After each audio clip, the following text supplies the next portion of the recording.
Adnan, Timbalan Dekan, Hal Ehwal Pelajar, Akademi Pengajian Islam Universiti Malaya. Yang berusaha Encik Muhammad Alif Nurizan, Pengarah Bengkel Penulisan Akademik, PENA 2025. Yang berusaha Encik Muhammad Fikri Muhammad Bakri, Presiden Lajnah Pasca Siswazah Akademi Pengajian Islam Universiti Malaya, serta para saudari dan saudara dan saudari yang dikasihi sekalian, terima kasih kerana menunggu. Alhamdulillah ke atas hadirat ilahi kita dapat berkumpul hari ini untuk Bengkel Penulisan Akademik Analisis Krisis Menerusi Pendekatan Tematik PENA 2025. Bengkel ini adalah anjuran Lajnah Pasca Siswazah Akademi Pengajian Islam Universiti Malaya. Saya Ilham Zati akan jadi MC untuk program hari ini. Sebelum kita mulakan bengkel kita, ayo kita sama-sama membaca Ummul Kitab Al-Fatihah.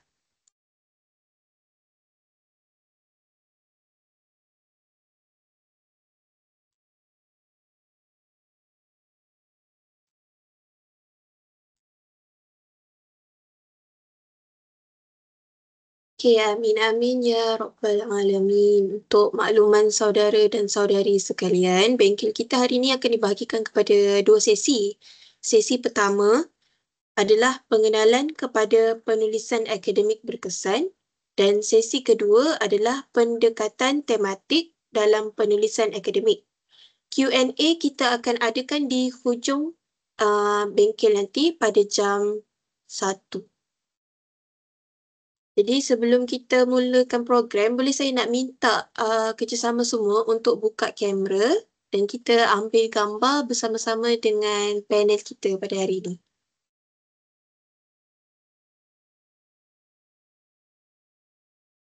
Boleh minta buka kamera ya?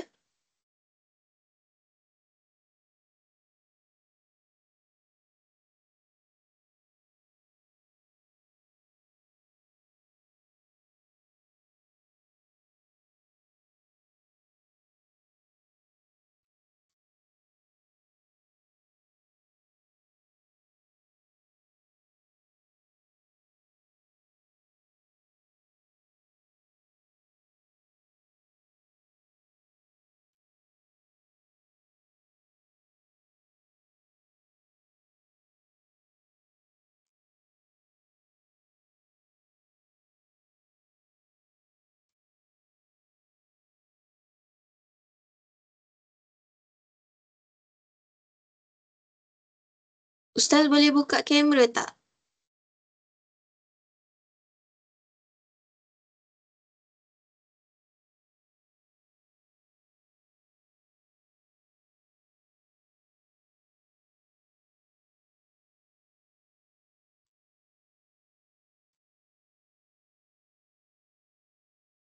Ya, tak apa. Saya kira 1, 2, 3.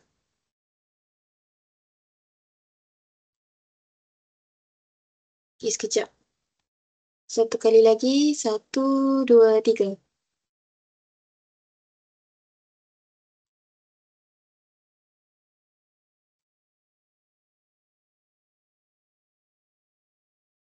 Tak boleh.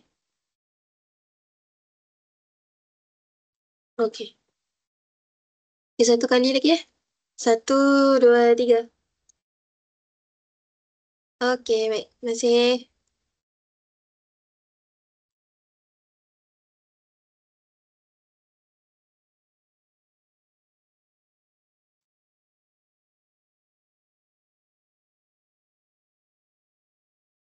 Jadi sebelum kita mulakan dengan sesi pertama, saya nak beri sedikit pengenalan lah untuk panel kita hari ini.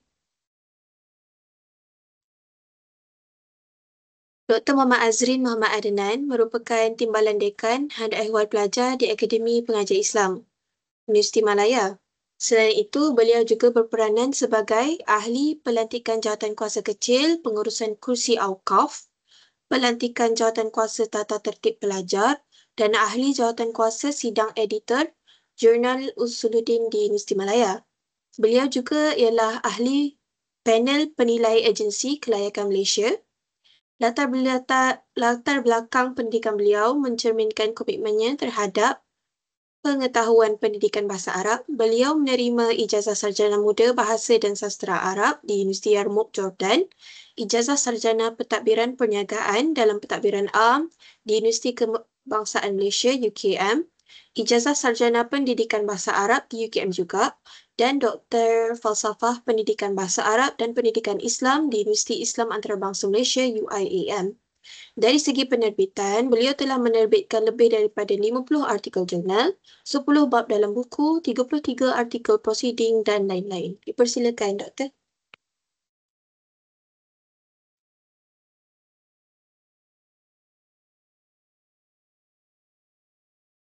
Assalamualaikum. Waalaikumsalam. Dengar. Boleh dengar? Dengar, Doktor. Okey. Bismillahirrahmanirrahim. Alhamdulillah rabbil alamin. Wassalatu wassalamu ala asyrafil anbiya'i wal mursalin wa ala alihi wa sahbihi ajma'in. قال رب اشرح لي صدري ويسر لي امري واحلل عقدة من لساني يفقهوا قولي. Terima kasih saudari pengurus majlis. Mana tadi? Kalian tidak bisa kita. Siapa? Ya, betul-betul. Ilham Izzati. Para pelajar postgrad, PG, UG ke ada yang selain pelajar kat sini?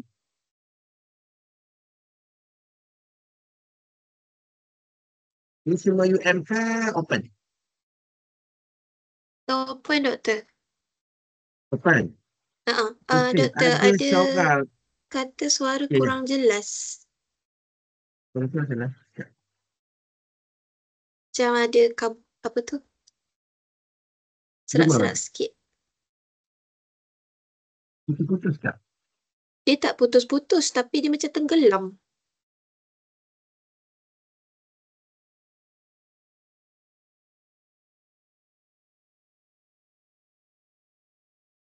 Terus sebab tak?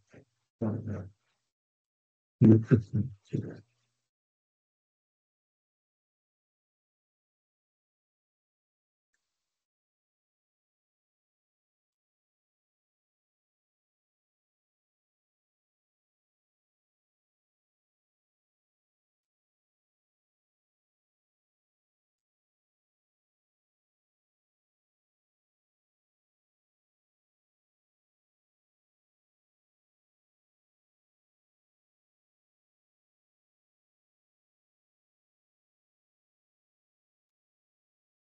Okey, clear tak? Kau masih dengar? Betul-betul. Better. Mm-mm. Better tapi masih putus-putus kan? Tak putus-putus. Okey dah. Okey. Okey. Ustaz nampak semua tahu ni ada nama falsafah yang lain. Ini anak kepada almarhum Ustaz Khalil lain ke?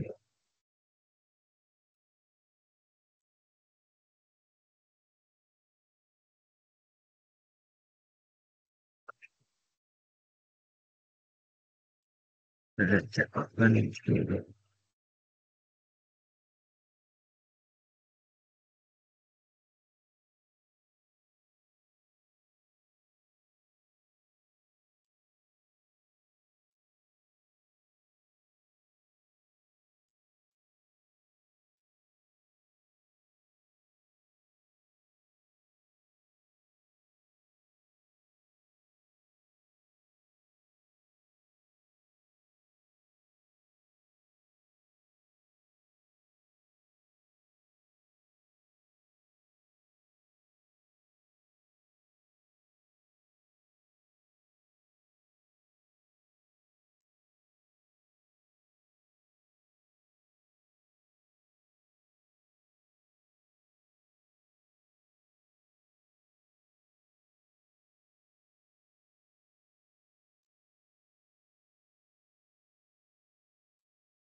Okey, nampak di skrin? Nampak doktor? Ya, ini pinjam anak punya sebab laptop tak punya dia.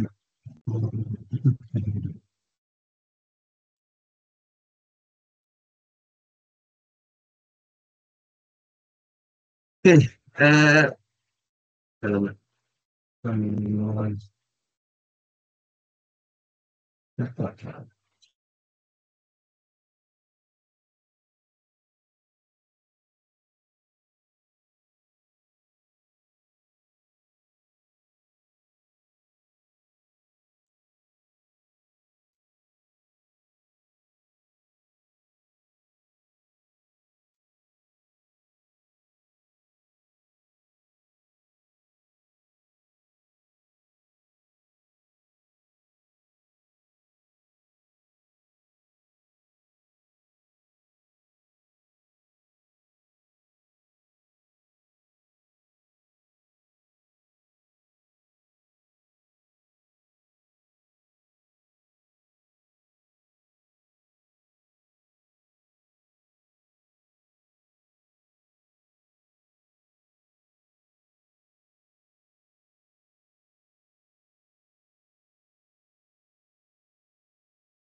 Doktor mute.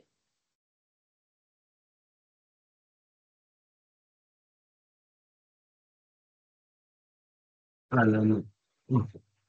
Tak terus tu. Tak rasa dulu. Okey,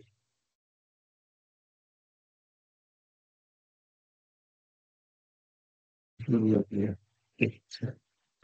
Kalau tengok kepada tajuk yang diberi, analisis kritis menerusi pendekatan tematik. Kalau Ustaz tengok tematik ni, maknanya nak fokus kepada kualitatif. Okay. Sebab tu kat sini sama tu kita ikut. Okey, kita ada bahasa uh, yang pertama, okey, pengenalan kepada penulisan akademik. Yang kedua, barulah pendekatan tematik dalam penulisan akademik. Okay. Dua-dua ni adalah fokus kepada kualitatif.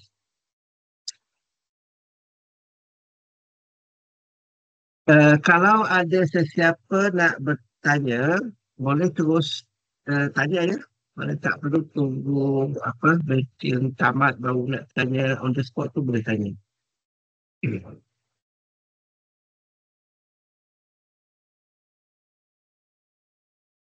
Doktor. Ya, Doktor ada share slide ke sebab tak nampak? ya, itulah. Ya, share juga share just tengok. Okey, nampak tak? Okey, sekarang nampak. Okey, nampak eh?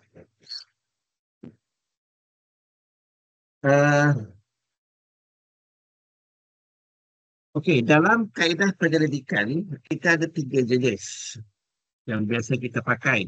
Okay, quality, dan mixed method. Ini dia panggil dalam penulisan thesis ke artikel ke kita panggil research approach.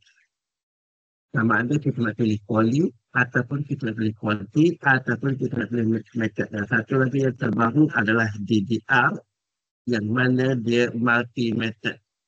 Dia touch and go, dia touch quality sikit, dia touch quality sikit dan tapi dia bukannya mix. Dia adalah DDR, dia touch sebut sedikit. Yang untuk glamour orang pakai sekarang ni adalah DDR.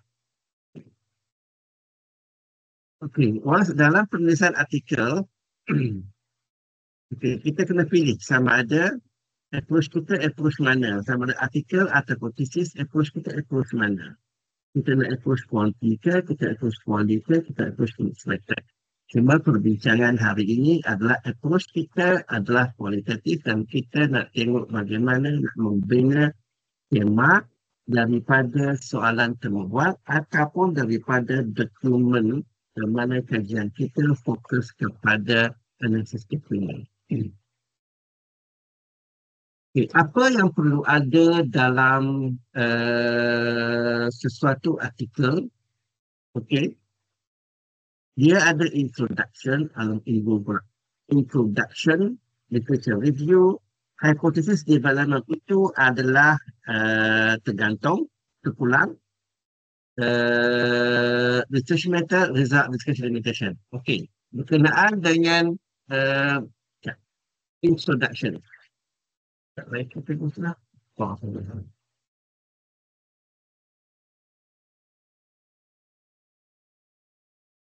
Okey, dalam introduction, 3 perkara ni sebenarnya kita tak nampak. Dalam penulisan thesis, nanti Ustaz tunjuk satu artikel, semasa kita tulis thesis, 3 benda ni sebenarnya dia tak ada subheading bahawa ini adalah statement of problem, ini adalah research objective, ini adalah research question. Dia tak ada. Dia embedded dalam introduction. Jadi bila kita baca introduction tu, kita faham bahawa ini adalah statement of problem dan bawah sekali itu adalah research, bawah sikit research objective dan terakhir sekali dia adalah research question. Cuma kadang-kadang sesetengah artikel dia tak declare research objective, kita tak nampak walaupun dalam teks, tapi kita nampak research question. Sebab dia embedded research question di dalam statement of problem. Statement of problem adalah satu benda besar dan bagaimana nak menjawab statement of problem itu melalui research question sub-anak. Yang mana sub-anak pun dia tak highlight heading besar bahawa itu adalah research question. Dia automatic ada kecil je. Oleh itu kajian ini akan menjawab 2 soalan berikut. Itu adalah research question dia. Okey, yang ketiga literature review. Okey, dalam literature review sekarang ni glamournya adalah systematic literature review. Okay. Sebenarnya systematic literature review itu adalah memudahkan proses untuk kita dapatkan literature review. Pelajar dia buat systematic literature review, tetapi dalam thesis dia tak boleh nak ambil dapatan daripada sistematik itu untuk bina literature di dalam artikel yang mana artikel memerlukan literature. Buat systematic literature review, kita hanya kumpul data yang dah lepas. Okey, kita ada literature review, tapi literature review pun sesetengah artikel, dia tak namakan itu literature review. Dia tak ada subheading literature review, tapi dia terus masuk kepada apa yang nak dilihat berkenaan dengan literature. Terus masuk kepada tajuk tajuk daripada artikel itu yang mana bila kita baca dia adalah literature. Dalam bahagian literature itu dia ada cerita sedikit theoretical background, tapi ada sesetengah itu tak masukkan theoretical background. Tapi literature itu wajib ada. Okey, nombor 3, hypothesis development. Okey, ini bagaimana nak bina hypothesis yang ini khas untuk kuantitatif. Dalam kuali dia tak cerita hypothesis development, walaupun setengah kuali itu ada, tapi sebab kuali jarang fokus kepada hypothesis. Hypothesis ni majoritinya berada di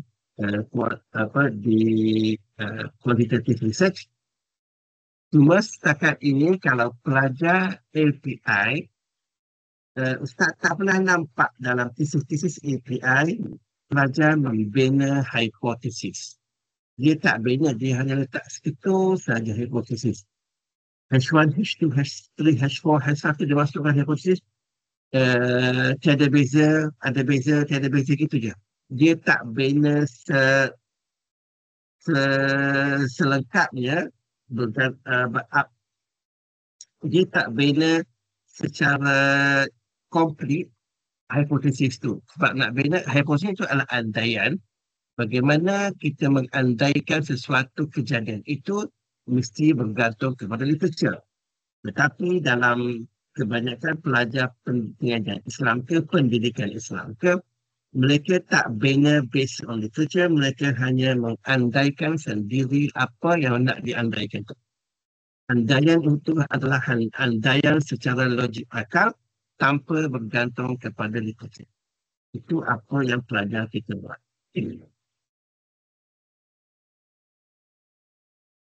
Okey. Yang ketiga, yang seterusnya adalah research method, yang mana apa yang perlu ada dalam kat situ kita jelaskan adalah instrumen yang kita nak pakai dan the way kita collect the data. Lepas tu partisipan iaitu sampel. Kalau questionnaire dia panggil responden, kalau kemudian dia panggil informant.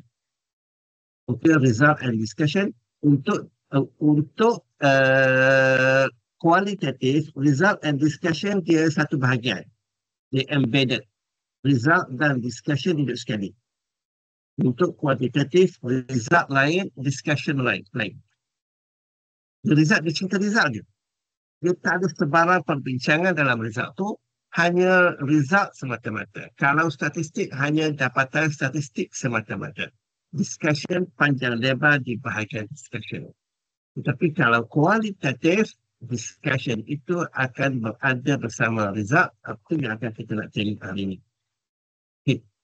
Akhir sekali, apakah limitasi kajian dan future research yang mana kalau orang lain nak buat artikel kita, dia tengok future research yang artikel kita tulis. Orang lain akan terus sambung. Okey, dalam, Ustaz, selit sikit kalau untuk kuantitatif, selit sikit. Kalau pelajar nak buat kuantitatif dan nak nampak high impact artikel itu, dia mesti ada 4 perkara. Barulah nak masuk WAS itu boleh langkah sedikit nak masuk WAS. Dia ada 4 perkara ni. Okay. Yang dia ada 4 tu power lah. Tapi kalau ada 3 pun dah cukup. Jangan ada 2. Maksud apa jangan ada 2? Jangan ada hanya pembeli ubah bebas, independent variable dan dependent variable tu je. Itu kebanyakan penulisan pelajar kita di API, dia hanya ada independent dan dependent itu sahaja. Hanya segelintir yang akan masuk kepada mediator, hanya segelintir yang ada moderator. Itu pun dia tak tahu nak, dia main berasah je regulation tu. Kalau tak ada mediator, ada moderator. Kalau tak ada moderator, ada mediator ataupun ada dua-dua sekali. Okay. Sama ada 3 perkara, IV, DV, moderator ataupun IV, DV, mediator ataupun IV, DV, moderator dan mediator, 4 perkara. Ini untuk kualitatif, tak nak fokus saya. Untuk selingan saja. Kalau nak masuk, nak selangkah kepada UAS. Cuma sekarang ni kalau untuk yang nak masuk, senang nak masuk Scopus, kita pakai systematic literature review. Sebab review ni banyak. Ada narrative review, ada scoping review. Cuma yang paling susah tapi senang nak masuk Scopus adalah systematic. Dia antara review yang ada, narrative review paling mudah dibuat tapi paling susah nak masuk journal. Systematic review paling susah nak buat tetapi paling senang nak masuk ke journal high impact. Okey, ini sebenarnya baru nak masuk cerita kan. Habis bengkel ni apa yang pelajar patut tahu? Okey, dia pelajar patut tahu identify student or participants are able to identify the characteristic of qualitative research in the 6 steps. Sebab bila kita nak buat artikel, kita mesti follow kita punya design supaya kita nampak teratur. Identify the types of research design associated with qualitative research. Identify different sampling approach to selecting participants and sites. Recognize the various types of qualitative data, you can identify the 6 steps in the process of analyzing and interpreting qualitative data. Describe how to prepare and organize the data for analysis dan use tools to build description and themes. Okay. Semua ini adalah berkenaan dengan apa yang perlu ada untuk buat artikel kualitatif yang memudahkan kita nak masuk kepada high impact itu. Ustaz jangan pakai, Ustaz jangan menulis kualitatif ni sebab dia payah sikit nak masuk. Kalau kita tengok high impact dia ada bidang, kalau bidang kami, bidang yang psikologi in educational psychology ni lebih kepada kualitatif.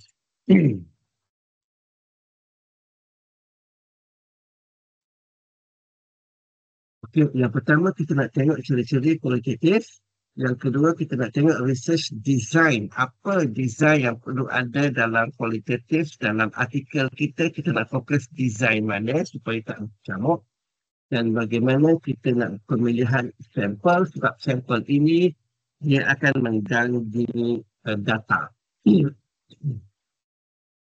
Kalau pelajar perhatikan, bahagian medical, dia teramat mementingkan sampel. Salah sampel, salah dia punya dapatan, ataupun dapatan itu tak tepat dan tak boleh digeneralisasi. Sebagai contohnya, isu COVID itu, kan orang duk bising, kenapa hospital tak pakai ubat jagal yang kita kena berkoma untuk bagi mereka yang ada COVID, kita kena berkoma. Sebab ada beberapa sampel dia kata dia berkoma, virus COVID itu hilang dengan berkoma menggunakan ubat jagal, ubat koma tu. Tapi hospital tak declare bahawa ubat itu boleh merawat COVID. Sebab apa? Sampel tak cukup.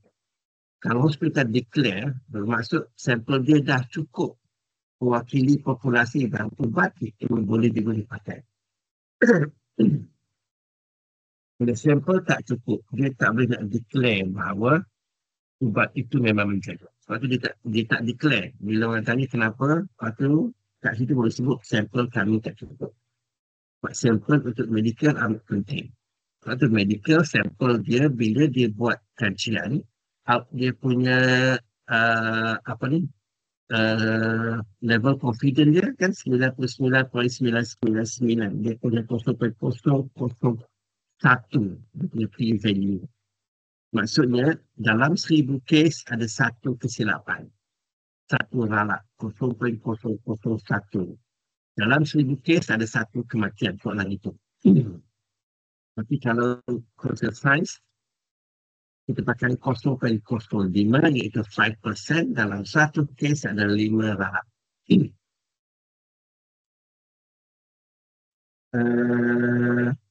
Okey, yang keseluruhnya kita kenalkan beberapa jenis kualitatif data. Kita tengok khususnya characteristic of qualitative research. Ciri-ciri qualitative research yang perlu ada dalam sesuatu artikel.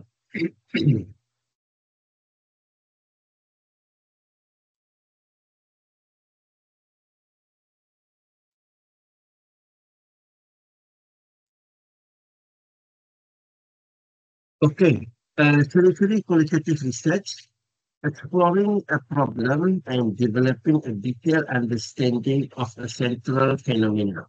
Kita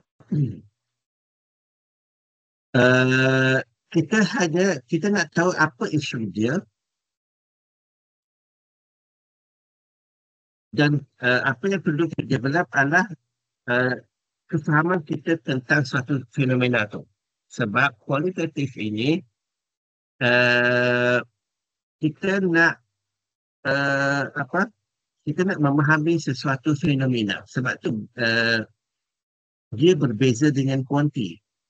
Kuanti dia very objective. Kualitatif dia very subjective. Bila kita buat kualitatif, tak salah kita nak kata kita nak understand sesuatu fenomena. Kalau kuantitatif, dia tak boleh nak understand. Kuantitatif, dia mesti identify sesuatu perkara. Dia tak boleh nak memahami sesuatu perkara. Sebab understanding dia, memahami ini suatu benda yang sangat subjektif. Sebagai contoh, saya nak tahu bagaimana seseorang itu boleh memahami konteks sesuatu pembelajaran yang kita tahu dia memahami. Okay. Dalam kuantitatif kita hanya boleh tahu dia sebut sesuatu, dia ingat kemudian dia sebut, dia baca, itu kita boleh consider dia understand. Tapi itu tak terlalu, mana sikit-sikit understand, mana dia boleh sebut. Soalan adalah sebut untuk understand. Dia boleh sebut semula, dia boleh baca. Okay. Itu komponen yang understand yang tak berapa full. Tetapi kalau kualitatif kita nak fokus ini, bagaimana kita nak tahu dia memahami sesuatu, dia akan hurai kepada kita apa yang dia faham. Sebab tu dalam kualitatif kita boleh menggunakan word dalam objektif to understand, to know, boleh memahami, boleh to know, to understand. Tahu ataupun memahami, boleh pakai. Sebab apa boleh pakai? Sebab kita semasa kita nak buat interview itu, kita menggali maklumat sehingga kita tahu apa yang berlaku. Dalam qualitative, having the literature review play a minor role but justify the problem. Literature review itu ada, tetapi dia hanya makan peranan kecil saja untuk kita justify the problem. Kalau quantity literature itu power. Quality literature itu tak power banyak pun. Sebab dia hanya makan peranan minor saja. Kenapa? Sebab kualitatif, kadang-kadang literature tak banyak pun. Kenapa kita buat quality? Sebab tak banyak literature menceritakan pasal tu. Kalau literature dah bersepah, semua dah banyak, dah boleh ada semua benda. Jadi tak apalah kita nak gali lagi. Buat je quantity, kita test the theory. Tapi literature tu tak ada.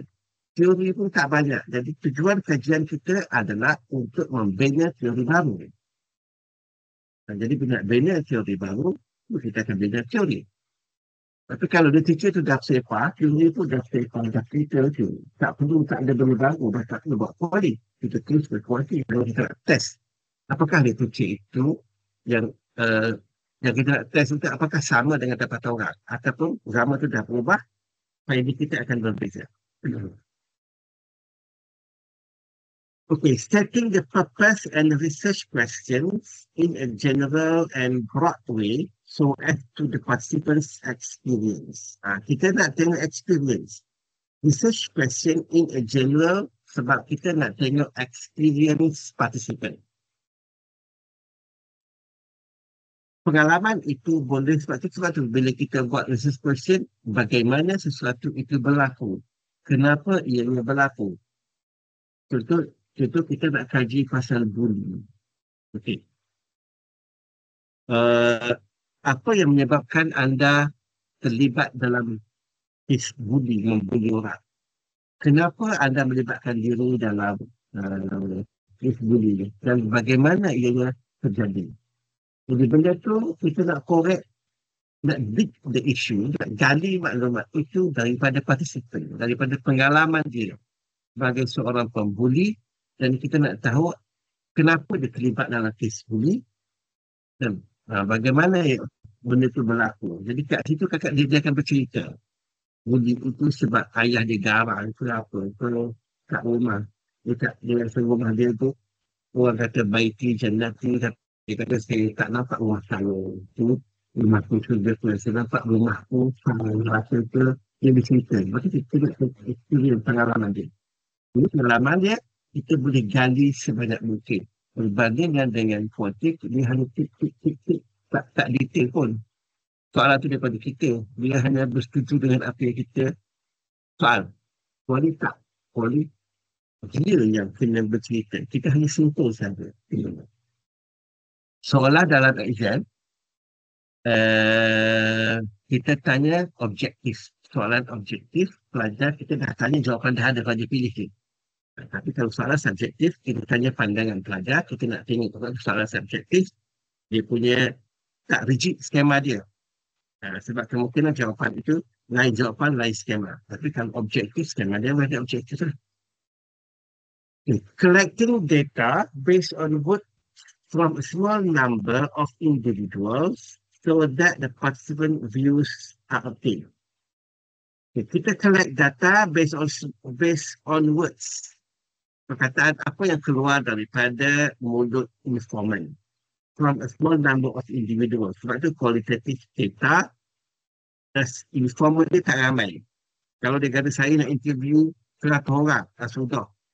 Artikel itu takkan sudah.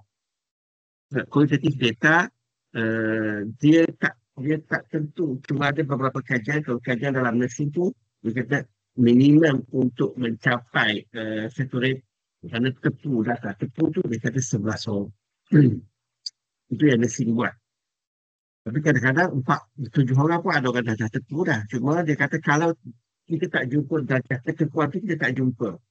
Kerana interview tu masih lagi tak tepu. Jadi 11 tu dah cukup. Sebab masih tak tepu je, sentiasa ada jawapan. Sentiasa ada jawapan berlainan. Jadi 10 orang tu boleh berhenti. Kalau interview sampai 40 orang, sampai ke 10 tak siap. Bila interview ramai kita interview, views pun banyak. Oleh itu dapatan kita agak sukar untuk kita bina. Sebab kalau transkrip, bila dah ramai orang, banyak transkrip, banyaklah kerja nak buat. Okay. Analyzing the data for description and themes using text analysis and interpreting the larger meaning of the finding. Okay, once kita collect the data daripada sebilangan kecil individu untuk dapatkan maksud daripada apa yang dicakap, kita analyze the data untuk dapatkan tema yang sesuai.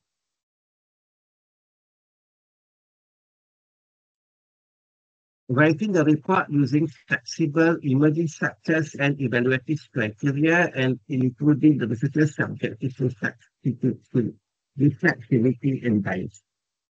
The last kali writing a report, report pun dia agak fleksibel sebab dia very subjective.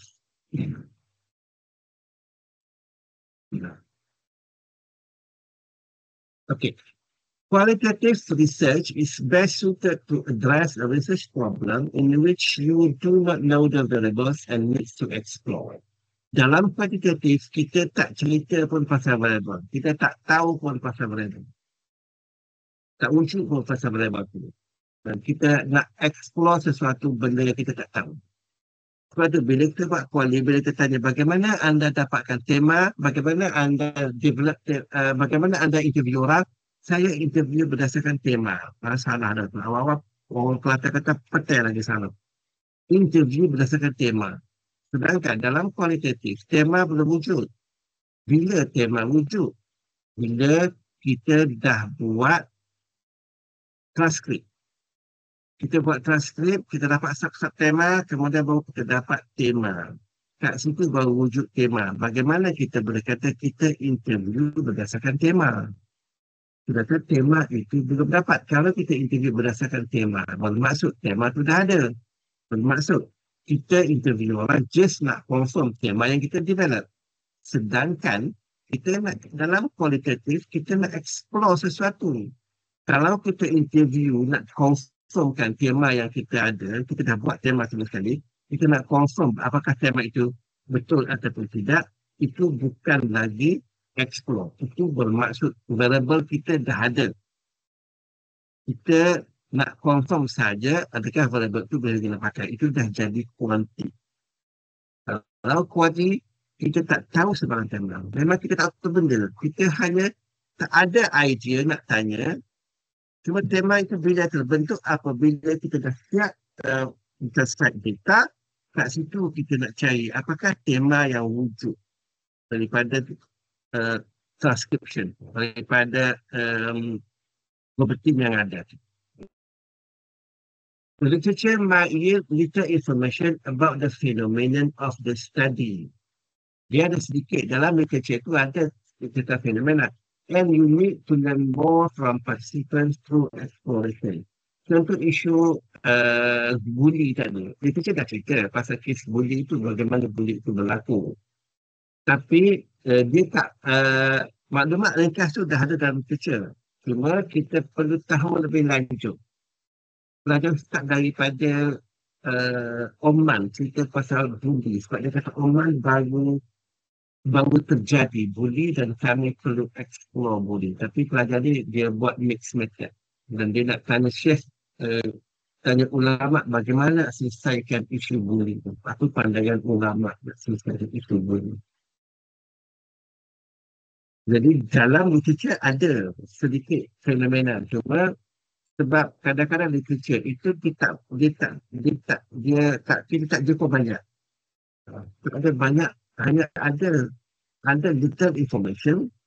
Jadi kita kata kami perlu tahu lebih lanjut daripada peserta. Jadi kita nak explore maklumat lebih lanjut daripada peserta tentang apa yang berlaku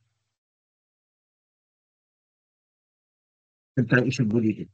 Okay. For example, the literature may not adequately address the use of sign language in distance education courses. A qualitative research study is needed to explore this phenomenon from the perspective of distance education students. Dalam literature tak cukup maklumat tentang like sign language, bahasa apa ni? Simbol in distance education courses. Jadi bagaimana kita nak tahu maklumat tu adalah kita dapatkan perspektif student yang mana yang terlibat dengan distance education. Sama yang isu akhlak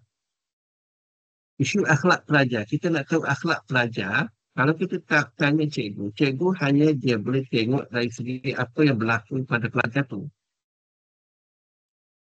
Jadi kalau nak lebih tepat, kita tanya pelajar tu sendiri. Contoh isu kes isu keruntuhan akhlak kan. Jadi keruntuhan akhlak, kita cari pelajar-pelajar yang bermasalah. Dan kalau kita hanya tengok literature, literature ceritalah pelajar masalah gini. Cuma kita nak tahu apa yang menyebabkan pelajar tu terlibat dengan gejala sekian, gejala macam-macam yang ada kat Malaysia sekarang. Kita panggil budak tu. Kita jumpa tangkap budak tu. Lepas tu, budak ni dia ada geng-geng dia. Tanya seorang, dia ada geng dia. Dia akan cerita, dia gini. Okey. Bila kita tanya dia, awak ada kawan-kawan lagi tak yang sama? Tapi sebelum kita tanya tu, kita kena build rapport, hubungan baik dengan informan tu supaya dia boleh bercerita, dia tenang nak bercerita. Dia akan cerita bla bla bla. Lepas tu dia akan beritahu, saya ada kawan saya gitu. Jadi beritahu kawan dia. Ya, kawan A bagi tahu kawan B. Kalau beritahu kawan C. Itu dah jadi snowball sampling. Maksudnya kita dapat tangkap seorang, dia akan beritahu geng-geng dia. Snowball sampling. Itu dalam kaedah persampalan kualitatif teramat beza dengan kaedah persampalan kuantitatif. Assalamualaikum, Doktor. Boleh tanya, Doktor? Ya, boleh. Dekat yang example Doktor cerita tu, the literature may not adequately address. So mungkin dari situ dia ada sedikit tak cukup literature. So literature tu boleh jadi dua-dua ke, Doktor? Kuantitatif punya literature dengan kualitatif punya literature. Adakah Boleh. contoh saya buat Dalam literature, okey. Sekarang ni dalam literature kita boleh ambil literature kualitatif atau literature kuantitatif, boleh ambil. dua-dua Ada boleh. masalah. Boleh ambil. Maksudnya kajian dia pasal kuantitatif. Sebab kuantitatif, dia punya literature kuantitatif kan dia terlalu spesifik pada satu isu kan. Dia spesifik. Jadi, tapi tak cukup banyak. Maknanya, bila kita baca literature kuantitatif, dalam kuantitatif, Kan penulis jawapan dia sangat setuju tak setuju bagai itu je. Tapi dia Betul. tak ada macam kita tak jumpa lagi apa yang kita nak. Hanya situ-situ jawapannya. Betul. Okey. Jadi kita kata macam mana nak tahu lebih lanjut. Tapi kita buat. Kita buat. Jelas betul. Okay. Unquestionably, using sign language in such process is complex and may not have been examined in the prior literature. The central phenomenon is the key concept identified. Okay. Thus, the research problem of the difficulty in teaching children who are deaf requires both an exploration, because we need to better know how to teach these children, and an understanding of the process of teaching and learning because of its complexity. Okay, isu OKU. Okay, kita pernah pergi ke masjid. Bila pergi ke masjid, baru tahu, bila pergi ke tempat OKU, baru tahu apa isu OKU sebenarnya. Kalau sekarang di masjid-masjid kita hanya ada kita hanya fokus OKU cacat fizikal. Ada laluan kursi roda. Itu kita kata masjid itu dah masuk OKU. Tapi OKU ni banyak. OKU pekat. Ni mu'adah. Macam mana nak mengajar orang pekat? Jadi bila saya bagi interview OKU, dan bagi interview cukup payah. Kita kena cari juru bahasa isyarat. Yang akan kita bercakap kepada juru bahasa itu akan bagi isyarat kepada OKU bagi isyarat kepada juru bahasa itu akan terjemah kepada kita. Jadi cerita dia panjang. Jadi cerita, bila pergi interview OKU ni, itu berkenaan dengan masjid. Dia kata, bila kami pergi ke masjid, kami tak dengar apa-apa pun sama agama tu. Pergi jalan masjid. Selayang. Kita pergi solat. Tak dengar apa pun. Orang rukuk, terlukuk. Orang sujud, terlukuk. Kita sujud. Tapi masalah besar berlaku apabila kami masuk bilik air. Kami masuk bilik air, keluar-keluar, semua orang solat. Sebab tak dengar pun bila azan, bila iqamah, bila orang baca Fatihah. Ini satu. Jadi saya tanya, apa isunya kalau kami nak selesaikan? Kita boleh tak letak lampu? Bila orang azan, klik lampu dalam bilik air tu. Bila iqamah, adalah kalau azan berapa kali klik, kalau iqamah itu kami boleh faham. Satu. Yang kedua, dia kata bila sujud. Rokok tak apa kami nampak orang rokok. Iktidal kami nampak orang iktidal. Once sujud, kami tak tahu bila orang tu bangun duduk atau duduk sujud. Lama pergi sujud. Bangun-bangun orang dah pergi hari itu. Jadi tanya apa solusinya? Solusinya kata boleh tak letak lampu. Bila kami sujud, klik lampu, maksudnya imam dah bangun. Kita pun bangun. Jadi kita tak nampak sujud bangun. Kita tengok alamat aku dah diri aku bila aku tak apa ni. Orang dah bangun lah. Dia kata aku baru sujud pertama. Orang dah bangun diri dah. Imam dah baca nak habis Fatihah dah. Boleh kata Nabi Fatihah dah lama dia kata Imam. Cuma Fatihah pun tak dengar dah. Tak ternyata. Dua. Jumaat dia kata. Bila Jumaat pergi dengan khutbah tak faham apa. Tak dengar. Jadi cadangan dia boleh tak khutbah. Itu letak bila Imam baca khutbah tu ada dalam khutbah tu dah direkod untuk apa ni, untuk dibuka ni supaya kami tengok video. Apalah Bel, kami bukan main phone, dia kata kami tengok video imam baca khutbah. Sebab kita tak tengok sama ada kita tengok teks yang dibaca oleh imam ataupun kita tengok juru bahasa duduk bagi bahasa isyarat untuk kami fahami teks khutbah. Bila pergi interview, banyak isu itu betul. Kita tak tahu. Okey. Kita masuk tadi, kita ceritakan, kita masuk kepada design. Research design. Kualitatif tadi research approach yang perlu kita cerita sebelum kita pergi kepada research design. Bila pelajar ditanya, what is your research design? I'm using qualitative Sudah, satu sudah. Kualitatif itu pada research approach. Research design benda ni. Ini adalah research design.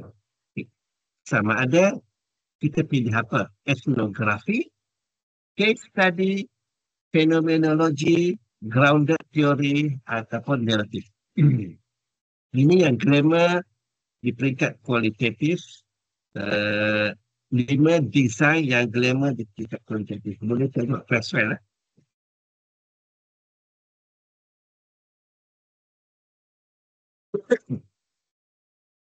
Okey, kajian etnografi adalah kajian yang menjelaskan hal-hal budaya suatu kelompok etnik. Sebab itu ada perkataan etno mengikut sesuatu sempadan geografi. Okay, misalnya kajian tentang cara kaum Penang di Sarawak menjaga keluarga. Namun zaman dah berubah. Okay, skop ini telah diperluaskan dengan mengkaji budaya sesuatu kelompok, kumpulan atau organisasi. Ini termasuklah kajian budaya makrifat. Okay. Kita nak kaji sesuatu kaum, nak kaji orang Kelantan. Okay. Budaya hidup orang Kelantan. Baru hidup Kelantan ni. Orang tu makan budu. Kalau pelakon makan celuk. Kalau mak rempik, nak kaji budaya mak rempik, kita tak boleh nak interview orang lain. Kita interview mak rempik dan duduk sekali dengan mak rempik. Tengok apa semua. Kita duduk sekali tu maksudnya kita nak tengok apa yang mak rempik tu buat. Observation. Supaya kita boleh selami etno tu, apa dia punya budaya dia tu, apa yang berlaku sebenarnya. Sebab tu bila kajian berkenaan etno ni dia agak lama sebab kita kena duduk dalam satu kelompok itu untuk memahami kelompok tu. Jadi bila kita cerita bagaimana proses kita dapatkan data. Nanti saya tunjuk satu artikel berkenaan dengan fenomenologi. Okay. Perkataan yang lazim digunakan adalah participant observation yang terlibat dalam budaya tersebut bagi memahami sedalam-dalamnya segala aspek budaya yang dikaji seperti kepercayaan bersama, nilai, amalan, bahasa, ritual dan sebagainya. Dalam kes mak rempik, apakah kepercayaan mereka sehingga sanggup membahayakan diri? Apakah amalan mereka sehingga sepakat berlumba beramai-ramai? Dan apakah ritual yang mereka lakukan sehingga ada gadis sanggup dijadikan habuan lumba motor? Kisah mak rempik kan? Yang hantu yang dibawa yang perempuan kembar tu. Sebenarnya yang kakak dia tu adalah merupakan habuan. Jadi benda ni nak dapat kat mana? Kita dapat daripada duduk bersama dengan mak rempik tu lah. Jadi mak rempik dia akan bercerita dan dalam masa yang sama kita ada pengalaman tengok apa yang berlaku.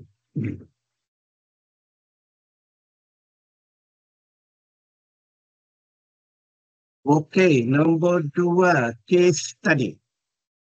Nanti kita tengok artikel kan? Untuk case study. Tapi kadang tak dapat buat case study. Dan cerita kat sini case study. Case study adalah kajian intensif yang menjelaskan satu atau beberapa case yang spesifik. Bila kata case study, dia intensif. Case study adalah sebahagian daripada kajian etnografi, tetapi reka bentuk kajian case adalah kajian intensif dan eksklusif seperti kejayaan luar biasa sebuah sekolah pedalaman Sabah. Pedalaman Sabah. Kajian mendalam tentang 2 siswadah PhD Malaysia di UK yang berjaya menghabiskan tempoh pengajian dalam tempoh 2 tahun. Dia sebagai ada etno sebab kita duduk bersama orang itu juga. Kajian 3 gadis sulti yang sanggup meninggalkan keluarga kerana mengikut lelaki berkahwin di Lombok. Apakah keistimewaan lelaki Lombok yang tak ada pada lelaki Melayu? Agaknya mereka tak pakai spek ke, kita bersaikat ke dalam. Tidak. Itu Islam.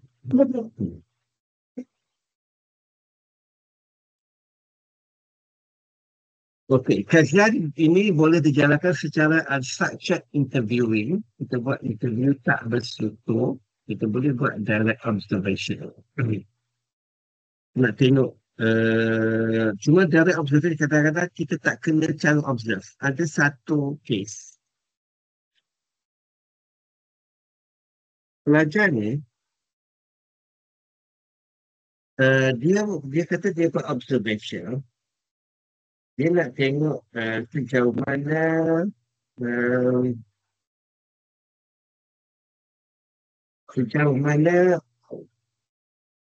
pelajar itu dia nak kaji kemudian akhlak contohnya kan.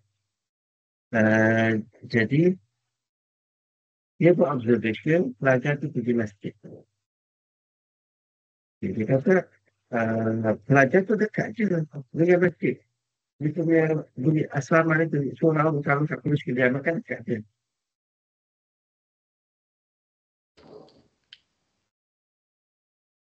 Tapi dia kata tak pergi masjid, tak pergi surau pun. Itu pergi tempat lain. Jadi dia mengalihkan bahawa ini sebagai kebutuhan akhlak, pelajar tak sekolah. Itu salah dia punya tentang fikiran. Observation, kita observe pelajar tak pergi surau. Itu bermaksud pelajar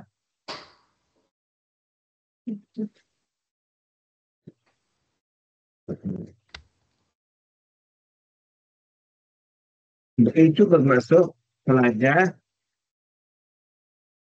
kita jangan kata pelajar tak pergi surau, dia tak solat. Mungkin dia solat kat bilik. Orang asal tu dia solat. Sebab nak cepat. Jadi, tak boleh nak kata, saya dah observe pelajar tu, dia tak pergi surau. Kita hanya boleh kata, pelajar tak pergi surau. Kita tidak mentafsirkan bahawa pelajar tu tak solat. Maksud balik akhlak dia, sebab dia tak solat. Tak, kita tak tahu. Sebab macam mana kita boleh tahu dia tak, kita hanya observe dia. Dia tak duduk bersama tu. Dan kita tak interview pun dia. Pada lepas interview pun dah okey dah. Pagi kita nampak beratur observe. Sebab kita nak orang panggil apa? Triangulate kan? Triangulate method. Kita tengok observe. Mereka nak triangulate data. Kita observe. Kalau budak tu, dia tak masuk surau pun. Tak pernah. Selama seminggu, observe tak masuk surau. Interview dia. Barulah data itu tepat. Ini hanya observe. Lepas tu kita dah buat conclusion.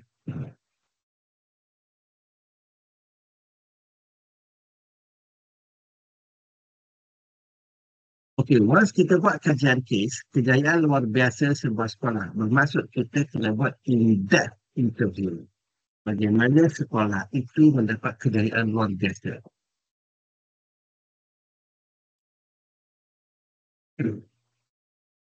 Okey, yang ketiga fenomenologi. Kajian yang menjelaskan pengalaman individu mengalami sesuatu fenomena. Dalam kes satu adalah pengalaman seorang jururawat bekerja di Saudi. Saudi kan orang perempuan tak bekerja. Perempuan Saudi tak bekerja. Sebelum ni sekarang dia dah ada kerja. Sebelum perempuan Saudi tak bekerja. Yang bekerja itu perempuan daripada negara lain. Contohnya bagaimana seorang remaja berhadapan dengan fenomena sebagai anak angkat. Fenomena dia sebagai seorang anak angkat. Bagaimana individu berhadapan dengan penyakit maut seperti kanser yang tiada harapan untuk hidup lama. Itu fenomena dia.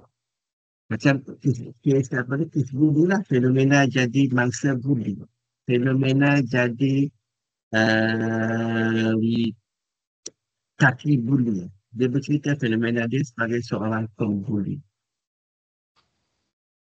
Selalunya dijalankan dengan in-depth juga, in-depth interview.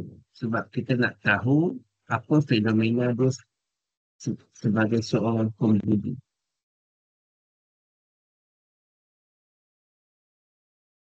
Jadi bila kita jelas kita punya design Kan? Jadi orang pun dah tahu, okey, dia fokus pada design apa. Kita dah cerita dah, kita design apa dalam pengajian kita. Jadi ini design tak ada, um, approach pun tak ada, kan? Jadi orang tak tahu dia nak ke mana. Okey, grounded theory bertujuan membina teori terhadap fenomena yang ingin dikaji. Kerja ini sering dijalankan bagi mendapatkan teori yang dapat menjelaskan mengapa berlakunya sesuatu fenomena dalam masyarakat seperti gejala pumping sekolah, isu buang bayi. Okay, dia nak dapatkan teori yang dapat menjelaskan kenapa berlaku isu buang bayi itu. Kajian lazimnya dilakukan dengan in-depth interview dan membaca berulang kali transkrip ini sehingga terbongkar teori yang terbenam yang kita panggil grounded. Sebab tu dalam buat grounded theory ni kita berulang kali in-depth interview. Kadang-kadang 3 kali interview. Sebab tu bila buat grounded theory agak memakan masa. Lepas ulang kita buat in-depth interview. Pun bukan sekali ya, kadang-kadang dah berlaku 3 kali. Lepas tu kita baca transkrip pula, transkrip pun tunggu.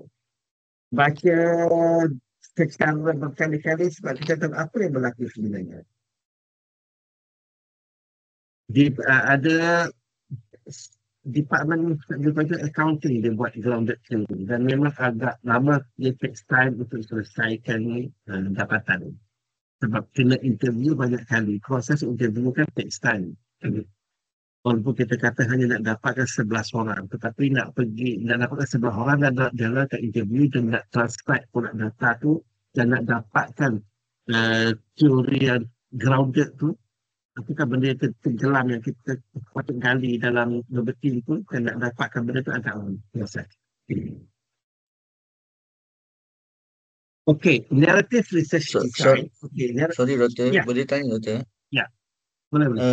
Grounded theory dengan fenomenologi tu, adakah masuk fenomenologi tu dia dah ada sedikit teori, adapun grounded ni dia tak ada lagi teori tu? Dia akan terasa sebab teori itu tak ada sebenarnya dalam apa ni qualitative. Teori itu hanya kita nak position kita punya thesis dia.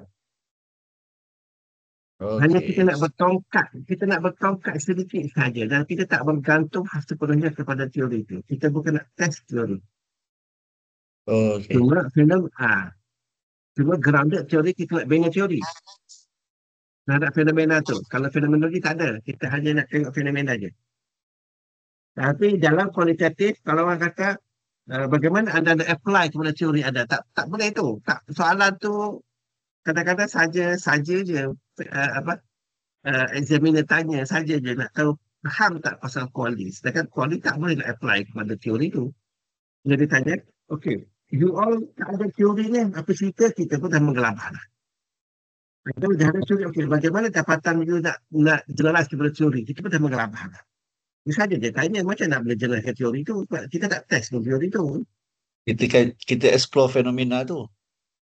Ya, kita explore fenomena tu. Teori tu hanya nak bertongkat je apa yang boleh dikaitkan sikit. Tak adalah kita kata, okay, teori ni untuk guna untuk kes kita. Tak ada. Tapi kadang-kadang orang tanya, mana teori? Dia kualitatif. Kata, kualitatif. It's kualitatif. Kadang-kadang tanya, sikitnya you punya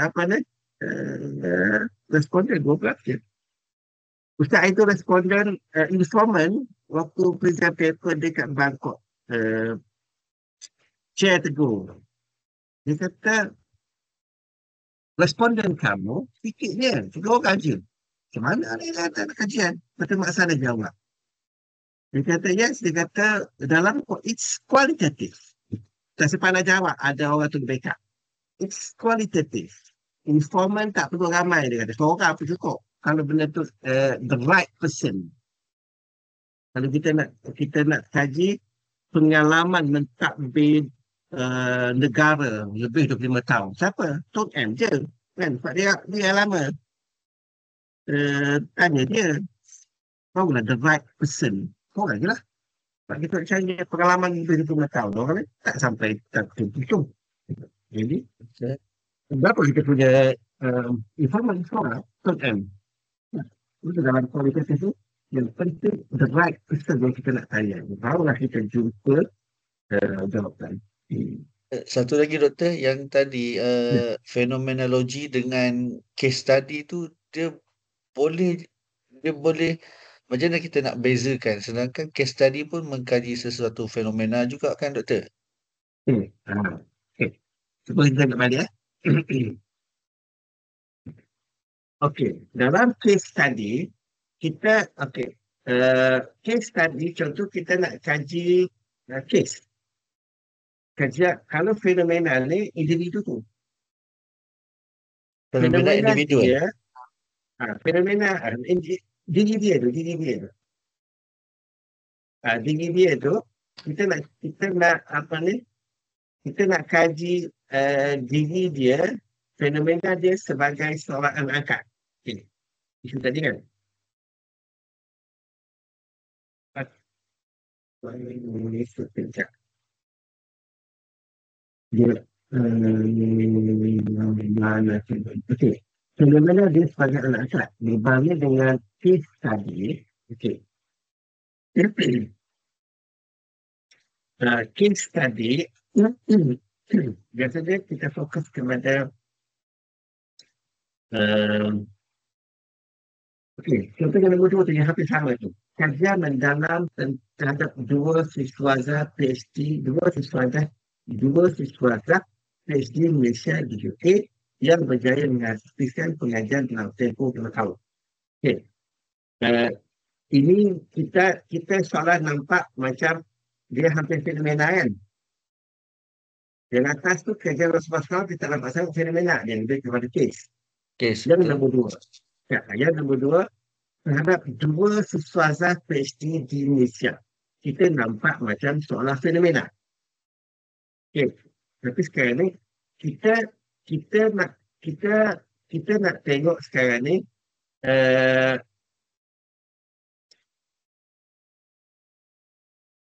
kajian mendalam dua siswaza PhD berjaya menghabiskan pengajian dalam tempoh 2 tahun.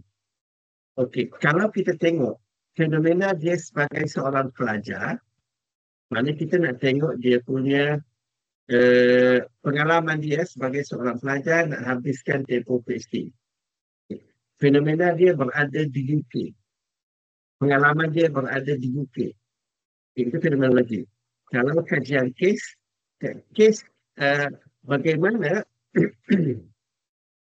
dia sebenarnya dia ada benda yang tersentuh.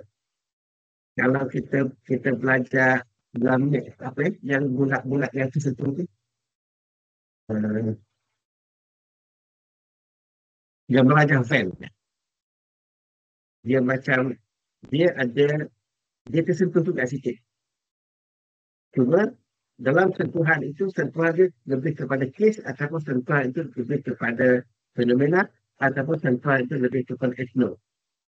Kan? Case study sebagai mana kajian etnografi. Dalam etno ada case study. Dalam fenomena ada case study. Cuma kat mana yang besar dia itu? Sebab dia ada bertembung juga.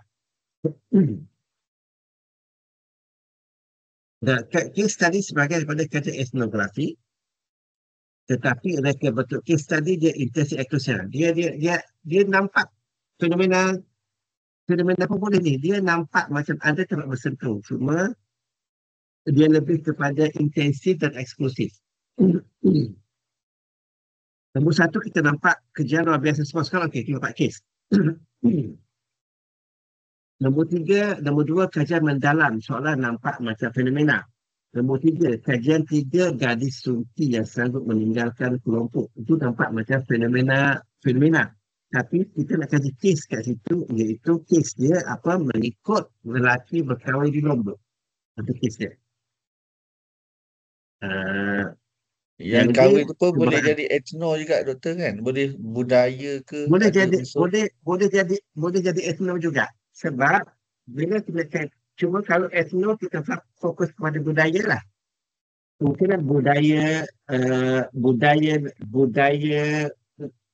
budaya lelaki ni budaya lelaki lombok lah kan. Kehidupan lelaki tu. Tapi Budaya jadi lelaki lombok tu pula. Sebab gadis itu Malaysia kan. Sultan Malaysia. Ha.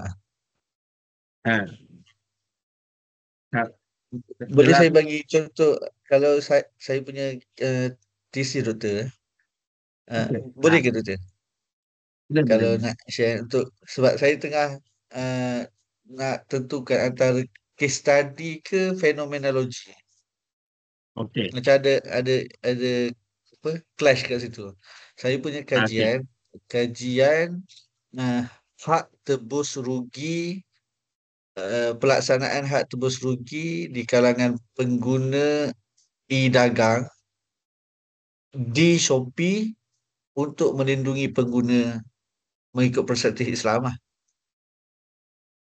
So Tidak. dari Hak tebus rugi tu macam kes ke? macam kes tadi Kes. sebab itu dah saya kata sebab kemudian saya pun spesifik dekat Shopee itu pun dah macam kes. Macam kes.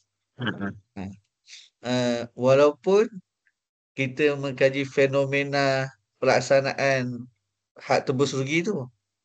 Betul tak? Fenomena siapa tu? Pengguna. Tapi nampak kepada kes. Nampak lebih Okey. besar kepada kes. Lebih besar kepada kes. Maksudnya dia ada fenomena tapi lebih kepada kes.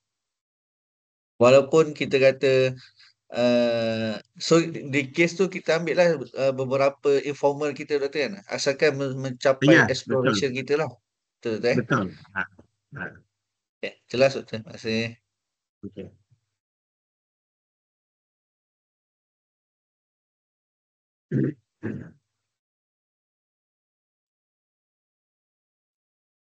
Okey, naratif. Naratif ni dikenal waktu pandai berceloteh. Narrative research design are qualitative procedures in which researchers describe the lives of individuals, collect and tell stories about these individuals' life, and write narratives about their experiences. In education, these stories often relate to school classroom experience or activities in school. Naratif Ustaz cuba belajar naratif tapi tak pandai-pandai sampai ke sudah. Sebab naratif ni, kita ni orang kuanti, asal kuanti. Kuanti ni 1 campur 1, 2. Dia very objektif. 2 campur 2, 4. Naratif ni dia kebolehan dia bercerita. Dia nak cakap dia makan 2 biji durian dia. Kan? Dia kata saya pergi satu kedai di jalan SX tu, nampak kedai durian, banyak jual durian yang musangking tak musangking lah. Saya beli satu, saya makan durian tu, rasanya cukup nikmat. Saya pergi kedai satu lagi, jumpa kedai durian, jenis udang merah ke apa, saya beli kat situ dengan harga RM200. Rasanya cukup nikmat. Kat situ pun saya makan 2 biji durian. Itu je sebenarnya. 1 campur 1, 2. Cuma explanation dia tu punya panjang lebar kan. Itu naratif. Dia bercerita tentang kehidupan seseorang. Tapi dia bercerita about the experience lah kan. Dia pergi, dia pandai bercerita. Sebab ada satu profesor kalau di UIA, pelajar boleh Google Profesor Rasman. Dia bercerita, tak ingat artikel dia, tak masuk dia punya bengkel, dengar dia bercerita pasal kualitatif, pasal bagaimana nak buat naratif tu, dan baca artikel dia terasa tersentak, memang nak buat. Bila baca tu, macam ni rupanya kualitatif. Rasa macam sedap pula sebab kita menyelami individu tu dan kita bercerita. Habis bengkel itu hilang. Kena start. Hilang balik. Tengok tengok balik statistik, kembali asal statistik. Mudah nak apa? Nak buat. Waktu pergi interview kualitatif, tak nampak mudah nak buat tu, nampak hebatnya dia penceritaan tu. Tapi bila nak buat proses, nampak payah pula kan. Tukar balik buat apa ni, classification modeling atau lagi mudah pasal. Untuk narrative ni, orang tu dia pandai bercerita. Kalau boleh Google Profesor Ratna dan cari artikel dia, bagaimana tengok dulu dia apa ni, dia buat narrative artikel. Untuk naratif ni doktor, kalau kajian ajaran sesat boleh ke? Sebab dia cerita apa pengalaman dia. Kajian ajaran sesat. Kalau dia kena masuk jadi sesat sekejap. Itulah. Okey. Okey.